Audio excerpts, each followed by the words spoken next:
तो सभी दर्शकों को एक बार पुनः मेरा नमस्कार। चलते हैं हम धन भाव में देवगुरु बृहस्पति का जानते हैं प्रतिफल। क्या धन भाव का बृहस्पति मनुष्य को धनवान बनाता है या फिर नहीं?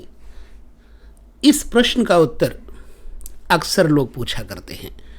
मैं कहूँगा कि हाँ, क्योंकि धन भाव का कारक देवगुरु बृहस्पति ही है। लेकिन किन परिस्थितियों में देवगुरु बृहस्पति दूसरे स्थान पर रहने से धन नहीं भी देते हैं, पूरा वीडियो अब ध्यान से देखिए और समझिए इस चीज को।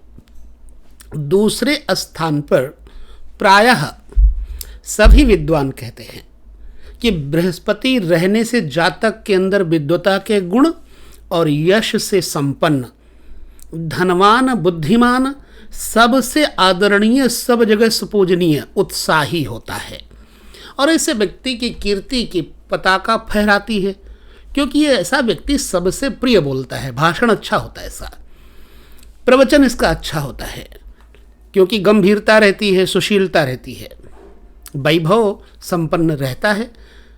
इसके अंदर यश कीर्ति क्यों नहीं मिलेगी? क्योंकि ये सबके साथ व्यवहार अच्छा करता है और इसके पास कोई शत्रु भी नहीं होता, स्पष्ट वक्ता होता है, फिर भी कोई शत्रु नहीं होता। एक बड़ा आश्चर्य है।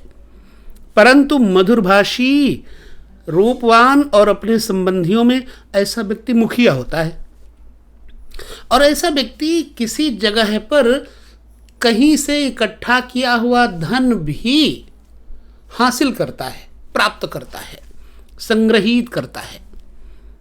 लेकिन ये सब होता कब है और कब नहीं होता? बृहस्पति दूसरे स्थान पर स्वगृही हो जाए तब यह प्रभाव होता है। पर ऊपर अगर कोई बुरे ग्रह की दृष्टि पड़ रही है तो कहते हैं अगर देवगुरु बृहस्पति पर बुध की दृष्टि पड़ जाए तो जातक निर्धन होता है। बस एक छोटा सा एक पॉइंट अब देख लीजिए। देवगुरु बृहस्पति पर यदि बुध की दृष्टि पड़ जाती है तो ऐसा व्यक्ति निर्धन हो जाता है। अगर बृहस्पति उच्च का अथवा स्वगृह हो तो फिर होता है महाधनी। यदि बृहस्पति पाप ग्रह के साथ बैठा हो और उसके तो क्या होता है, उसके अंदर विद्याध्ययन में, पढ़ाई में विघ्न आता है। वह मिथ्यावादी यानी कि झूठ बोलने वाला हो जाता है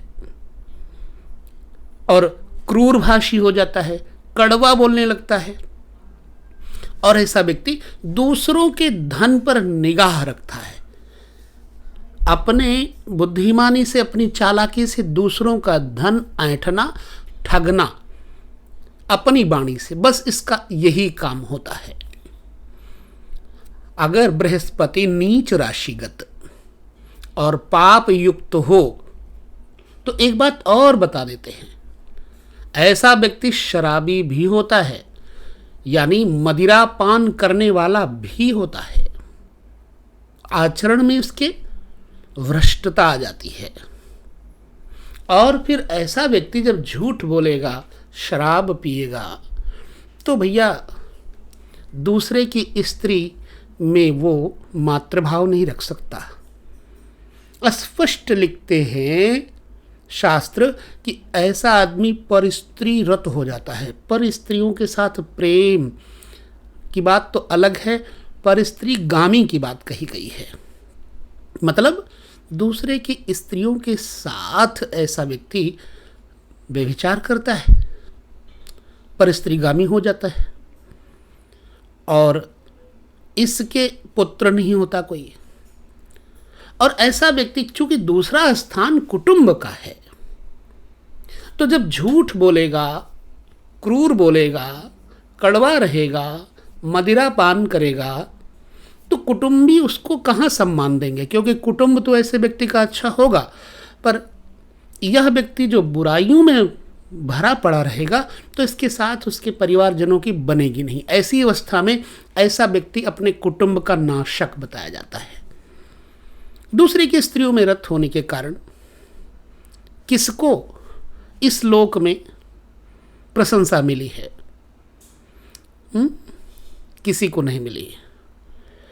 द्वितीय स्थान में यदि बृहस्पति हो तो एक बात तो निश्चित है कि 16वें वर्ष में धन संपत्ति, अन्न धन और प्रताप की वृद्धि होती है, और 30वें वर्ष में ऐसे व्यक्ति को लाभ होता है। यानी कि जब वो व्यक्ति जातक 16 साल में होता है तो चूंकि ये पढ़ाई लिखाई करता है, अगर उच्च का बृहस्पति स्वगृह है, मीन का हो, धनु का हो, कर्क का हो जाए और इस पर बुध की दृष्टि ना पड़े, शुक्र की दृष्टि ना पड़े, कोई पाप ग्रह से न देखे, न राहु, न केतु, न शनि, तब ये बृहस्पति 16 वर्ष से लेकर 30 वर्ष तक जातक को धन धान्य से संपन्न कर देता है। द्वितीय स्थान पर बृहस्पति इस प्रकार से लाभ देता है कि ऐसे व्यक्ति में वाणी की गंभीरता आ जाती है। व्यर्थ का बोलने वाला नहीं होता, अनर्थ नहीं करता, जो बोलेगा स्पष्ट बोलेगा और अगले आदमी के कानों में इसकी ध्वनि जाएगी तो अगला आदमी जो श्रोता है वो मंत्र मुग्ध हो जाएगा। क्यों? कि इसकी संस्कृति, इसके संस्कार मर्यादित होंगे। वाणी की मर्यादा से जातक का प्रभाव अगले हृदय में बैठ जाता है। इसलिए दूसरे स्थान पर बृहस्पति पाप ग्रहों से दृष्ट न हो तो निश्चित ही ऐसे व्यक्ति को धन धान्य, यश कीर्ति इत्यादि की प्राप्ति होती है। दूसरे स्थान की बृहस्पति के ऊपर आपका क्या मत है, हमें अपने मत जरूर बताएं। ज़्यादा बड़ा वीडियो न बने इसलिए मैं तीसरे स्थान के बृहस्पति के ऊपर भी चर्चा करूंगा अगले वीडियो में। बाकी इस वीडियो में इतना ही। आप लोग चैनल पर आए हैं तो सब्सक्राइब कर लीजिए। आपको नमस्कार।